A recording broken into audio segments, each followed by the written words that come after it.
नमस्कार दोस्तों, कैसे हैं आप लोग। बात करेंगे हम आईआरएफसी आरवीएनएल दोनों ही स्टॉक्स की यहाँ पर बात की जाएगी। देखिए, बहुत ही ज़बरदस्त पॉजिटिव अपडेट है, सारा कुछ जानेंगे इस एक वीडियो में। शुरुआत करिए यदि हम आईआरएफसी से, तो यहाँ पर आप देख सकते हैं पिछले दिनों में यानी कि फ्राइडे को 2.5-3% की गिरावट रही सभी रेलवे स्टॉक्स के अंदर। आरवीएनएल, आईआरएफसी, इरकॉन, किसी की भी आप बात कर लो, प्रेशर देखने को मिला था हमें। ठीक है, इससे पहले केवल एक दिन यहाँ पर ज़बरदस्त तेज़ी निकल कर आई थी और ये 13 फरवरी को 15% की तेज़ी बनी थी। हर एक के रेलवे स्टॉक्स के अंदर ठीक ठाक यहाँ पर मोमेंटम बन रहा था। तो ये बेसिकली जो तेज़ी इस दिन आई थी वो कहीं ना कहीं यहाँ पर टेक्निकल्स के कारण आई थी, क्योंकि यदि आप देखो जो तेज़ी इस दिन आई थी उससे एक दिन पहले ये जो कैंडल है, और आप आरएसआई यदि देखो तो आरएसआई ये कहाँ पर था, तो लगभग लगभग 40 पर। थोड़ा सा मैं आपको यदि क्लियर यहाँ पर दिखाने की कोशिश करूँ तो आपको यदि नज़र आ रहा हो, तो यहाँ पर आप देख सकते हैं कि 40 पर आरएसआई था। ठीक है, और ये कारण है कि यहाँ पर एक सपोर्ट लिया आरएसआई ने 40 से, और 40 से सपोर्ट लेकर ऊपर की ओर मूवमेंट हुई थी, और यही कारण था कि जो अच्छा खासा एक हमें 15% की ग्रीन कैंडल नज़र आई थी। देखिए, एक कंसेप्ट होता है जिसकी अभी मैं डिस्कस कर रहा हूँ। ये कंसेप्ट होता है, यदि स्टॉक मीडियम टर्म में, लॉन्ग टर्म में बुलिश है, यानी कि उसका जो आरएसआई है 60 से ऊपर है दोनों ही टाइम फ्रेम में, और यदि डेली पैटर्न पर ये 40 पर यदि कोई स्टॉक सपोर्ट लेता है, तो बहुत ही ज़्यादा चांसेस होते हैं कि एक पुल बैक आएगा, और वही हमें आईआरएफसी के अंदर देखने को मिला। बेसिकली यहाँ पर कहने का मतलब है कि जो तेज़ी आई थी बजट से पहले पहले, बजट के दिन तो गिर ही गई, लेकिन बजट से पहले पहले जो तेज़ी आई थी उसके बाद स्टॉक ने जो रिकवरी है वो अभी तक नहीं दिखाई है। कहने का मतलब है कि स्टॉक जो है वो कंसोलिडेशन के मूड में चल रहा है, अभी भी कंसोलिडेशन का फेज़ बना हुआ है। तो एक चीज़ यदि मैं आपको यहाँ पर दिखाने की कोशिश करूँ, थोड़ा सा और मैं आपको थोड़ा सा और चार्ट को बड़ा करके दिखाता हूँ, तो देखिए ये एक इसका नेचर है। आईआरएफसी का एक नेचर, बेसिकली यहाँ पर आईआरएफसी की बात करें तो आईआरएफसी का एक नेचर है, जब भी स्टॉक के अंदर एक रैली आती है उससे पहले स्टॉक कंसोलिडेट करता है। आप देख लो, यहाँ पर स्टॉक ने इस रेंज में कंसोलिडेट किया, एक बड़ी रैली आई। बड़ी रैली कहाँ तक आई थी? 49 तक। उसके बाद देख सकते हो आप, पूरा का पूरा एक कंसोलिडेशन का जोन रहा। फिर एक बड़ी रैली आई, पूरा का पूरा कंसोलिडेशन का जोन रहा। आगे बढ़ते हैं, यहाँ देखो आप, एक रैली आई, ये रैली आई 75 पर कंसोलिडेट किया, स्टॉक गया 100 तक, ये 100 तक मूव किया, फिर एक कंसोलिडेशन, ये फेज में पूरा कंसोलिडेशन, फिर एक रैली आई, रैली इस बार आ गई 190 तक या फिर 180 तक कह लो। उसके बाद ये जो आप देख रहे हैं यह कंसोलिडेशन का फेज है। तो यहाँ पर चांसेस बन रहे हैं कि कुछ समय यह अपने कंसोलिडेशन में बिता सकता है। यदि आप सोच रहे हो कि नहीं, जिस तरह से बजट से पहले स्टॉक के अंदर ज़बरदस्त रैली आई थी उसी तरह की रैली फिर से यदि आप एक्सपेक्ट कर रहे हो कि नहीं, स्टॉक जो था 190 तक गया, अब स्टॉक को जो है 290 तक जाना चाहिए, तो आपको निराशा हाथ लगी। क्योंकि किसी भी स्टॉक का एक पैटर्न होता है, स्टॉक जो जब तक कूल ऑफ नहीं होगा, जब तक कंसोलिडेट नहीं होगा, तब तक स्टॉक आगे मूव नहीं कर सकता है। तो स्टॉक जो काफ़ी बड़ी रैली ऑलरेडी पास्ट में दिखा चुका है, तो अब थोड़ा बहुत यहाँ पर कंसोलिडेशन फेज चल रहा है। और जैसा कि इसका हिस्ट्री भी मैंने आपको दिखाया कि ये अपने एक तेज़ी के बाद कंसोलिडेट करता है, एक रेंज में रहता है, तो वही चीज़ यहाँ पर हमें देखने को मिल रही है। तो यदि आप आज के आज या फिर कल के कल चाहते हो कि स्टॉक के अंदर फिर से एक अपर सर्किट लगे, तो थोड़ी बहुत निराशा आपको हाथ लग सकती है। नो डाउट लॉन्ग टर्म के अंदर स्टॉक जो है ज़बरदस्त है, माला माल आपको बना सकता है। इस बीच आरवीएनएल का भी सेम सेटअप है, आरवीएनएल के चार्ट को भी डिस्कस करने की ज़रूरत नहीं है, लेकिन इस बीच जो खबरें निकल कर आ रही है, चलिए उसको वन बाई वन समझते हैं।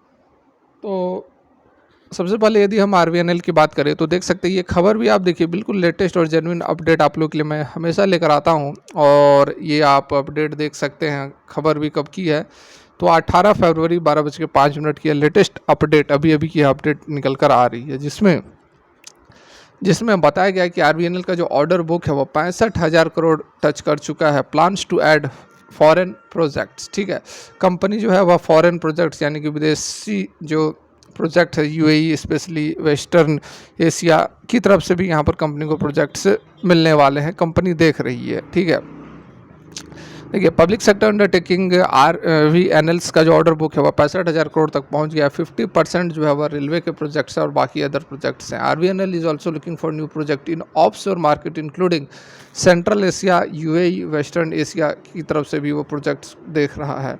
We have got an order book of around 65,000 crore which रफली constitute 50% from the nominations, that is railway. ये बात बताई गई है कॉन्फ्रेंस में, बात पूछा गया था, क्वेश्चन पूछा गया था तो उस पर उन्होंने ये जवाब दिया है। और 75,000 करोड़ तक का जो है ऑर्डर बुक यह मेंटेन करने का टारगेट बनाए हुए हैं। फर्दर यहाँ पर देखिए 65,000 करोड़ में से वंदे भारत का जो प्रोजेक्ट है वो 9,000 करोड़ का है और 7,000 करोड़ जो है वह मेट्रो प्रोजेक्ट्स है। The company has also backed project in the electrification and transmission line among others. RVNL is also diversifying to other segment. ठीक है, मतलब कि फॉरेन कंट्रीज से भी यहाँ पर चल रही है बातें।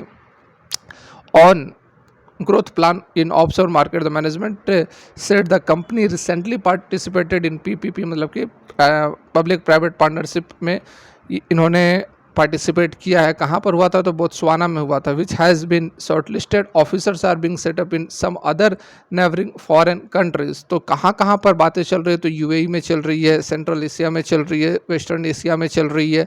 We should be able to manage a profit which will commensurate with our performance in other field. ठीक है, तो यहाँ पर आप देख सकते हैं बहुत स्कोप बहुत बड़ा है आरवीएनएल का भी। अदर कंट्रीज़ में बातें चल रही है, वहाँ से भी कंपनी को प्रोजेक्ट्स मिलेंगे। RVNL under the ministry of railways involve in the project development, financing, implementation वगैरह वगैरह।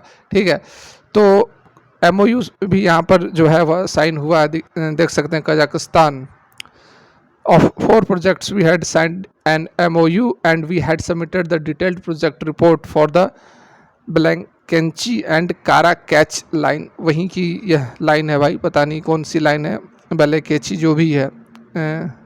किर्गिस्तान है ना, ये किर्गिस्तान है, बहुत अजीब अजीब नाम है। तो ये सारे मिडिल ईस्ट, नॉर्थ ईस्टर्न और एशिया जो भी है वहाँ पे कंपनी के प्रोजेक्ट्स चल रहे हैं। उसके साथ में दूसरी बड़ी खबर की यदि हम बात करें तो यहाँ पर आप देख सकते हैं 1-2 दिन पहले की खबर ज़रूर है लेकिन बहुत ही ज़बरदस्त खबर है। कैबिनेट ने अप्रूव किया है 6 multi tracking projects across Indian railway world, जो कि 12,000 करोड़ का है। ठीक है, 12,000 करोड़ का जो प्रोजेक्ट है उसको यहाँ पर अप्रूव किया गया है। 12,343 करोड़ का operation and reduce congestions on the busiest section across Indian railway. जहाँ जहाँ पर भीड़ भाड़ है उसको कम करने की यहाँ पर कोशिश की जा रही है। और ये जो प्रोजेक्ट है वह प्राइम मिनिस्टर श्री नरेंद्र मोदी जी का जो विज़न है न्यू इंडिया का, उसके तहत ये लॉन्च किया गया है, जिसमें कि लोगों को आत्मनिर्भर बनाने का प्रयास किया जाएगा। In development in the area in which will enhance there employment, self employment opportunities. ठीक है, मिनिस्ट्री ऑफ रेलवे ने ये बातें बताई हैं। जो प्रोजेक्ट है जिसमें कि 18 डिस्ट्रिक्ट और 6 स्टेट्स को कवर किया जाएगा, राजस्थान, असम, तेलंगाना, गुजरात, आंध्रा और नागालैंड। तो ये 6 स्टेट्स में 18 डिस्ट्रिक्ट को जो है कनेक्ट किया जाएगा। मतलब कि पहले से तो है ही, लेकिन और जहाँ भीड़ भाड़ है वहाँ नई रेलवे लाइन वगैरह बिछाई जाएंगी। तो बहुत ही ज़बरदस्त यहाँ पर ये भी अपडेट निकल कर आ रही हैं, जिससे कहने का मतलब है कि आने वाले समय में आपको ज़बरदस्त रिटर्न देखने को ज़रूर मिलेगा। हालांकि यदि आज की आज या फिर कल की कल आप सोचोगे कि रॉकेट बन जाए तो थोड़ी सी यहाँ पर उम्मीद कम नज़र आ रही है, क्योंकि एक नेचर होता है, जैसा कि पहले ही ऑलरेडी हमने डिस्कस किया है कि भाग चुका है स्टॉक, थोड़ा कूल ऑफ होने का उसको समय दीजिए, फिर से स्टॉक रॉकेट बनेगा। बहुत ज़बरदस्त स्टॉक है, बहुत ज़बरदस्त पोटेंशियल है। तो यदि यह वीडियो काम की लगी हो लाइक करें, नहीं लगी हो डिसलाइक करें। Thanks for watching, have a great day.